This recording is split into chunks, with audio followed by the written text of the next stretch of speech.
오늘 우리에게 주시는 하나님의 말씀은 마태복음 1장 1절에서 16절까지 말씀입니다. 족보의 이름이 많이 나오니까 1절과 16절만 읽겠습니다. 1절 아브라함과 다윗의 자손 예수 그리스도의 계보라. 16절 야곱은 마리아의 남편 요셉을 낳았으니 마리아에게서 그리스도라 칭하는 예수가 나시니라. 아멘. 마태복음 1장의 족보를 읽다 보면 수많은 이름의 나열 속에서 한 가지 기묘한 진리를 발견하게 됩니다. 그것은 그토록 길고 지루해 보이는 명단이 결국 단 한 분, 예수 그리스도를 향해 수렴되고 있다는 사실입니다. 족보의 정점인 16절은 야곱은 마리아의 남편 요셉을 낳았으니 마리아에게서 그리스도라 칭하는 예수가 나시니라고 말씀합니다. 이것은 역사의 주인공이 누구인지를 명확히 하고 있습니다.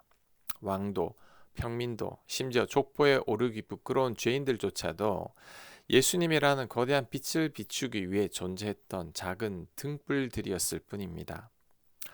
이 족보는 오늘을 사는 우리에게 본질적인 질문을 던집니다. 당신 인생의 주인공은 누구입니까? 우리는 종종 우리 자신이 삶의 무대 중앙에 서기를 열망합니다. 내가 이룬 성취과 박수 받기를 원하고 내가 중요한 사람이나 꼭 필요한 사람이 되고 싶어 합니다. 나만 드러나기만 한다면 남들이 어떻게 되든 별로 관심이 없죠.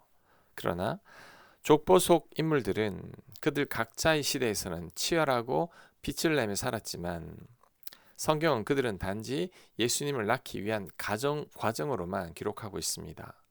결국 우리 인생의 목적 역시 내가 대단한 존재가 되는 것이 아니라 나를 통해 예수님만 드러나면 되는 거죠.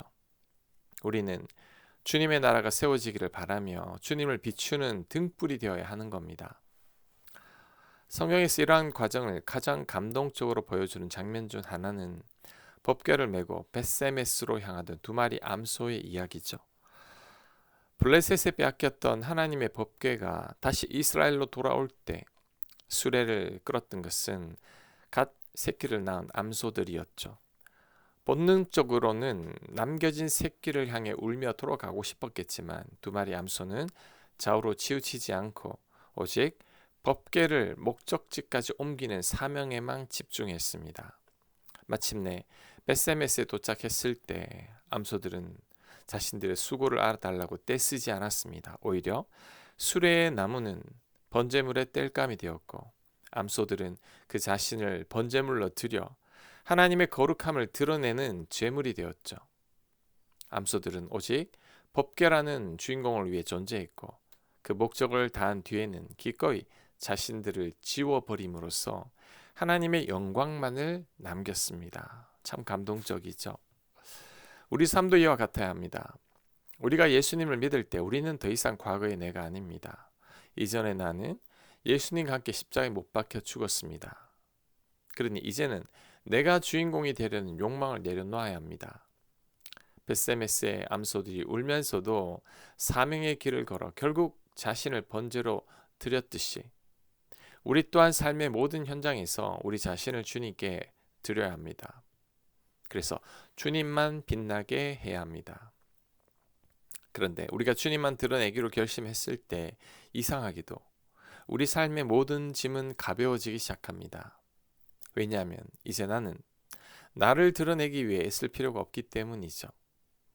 내가 중요한 사람이 되지 않아도 되고 내가 나를 증명할 필요도 없기 때문입니다. 참으로 홀가분해집니다. 나는 그저 예수님께만 시선을 두면 됩니다. 그러면 나를 통해서 예수님이 비춰지기 때문이죠. 모든 역사의 끝이 예수님께로 귀결되듯이 우리 인생의 마지막 페이지 역시 예수님으로 장식되어야 합니다. 예수님은 흥하고 나는 쇠하기만 하면 됩니다. 나는 예수님을 드러내기 위한 역사책의 한 단어가 되는 것만으로도 족하죠. 벳세메스로 향하여 간 암소처럼 묵묵히 내 사명의 길을 걸어간 후에 주님을 위한 내 삶 전체를 번제로 드리면 더 이상 바랄 것이 없어야 합니다. 이런 삶을 살아내는 것이 성공적인 삶이고 후회 없는 삶입니다.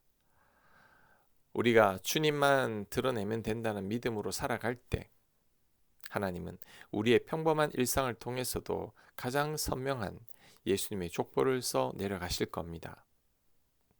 우리의 삶이 예수님을 비추는 통로가 되기만 하면 됩니다. 그럴 때 더 이상 바랄 게 없을 것입니다. 아멘. 하나님, 저희 삶이 하나님을 비추는 통로와 등불이 되게 하옵소서. 예수님을 드러내는 한 단어가 되게 하여 주옵소서. 예수님 이름으로 기도합니다. 아멘.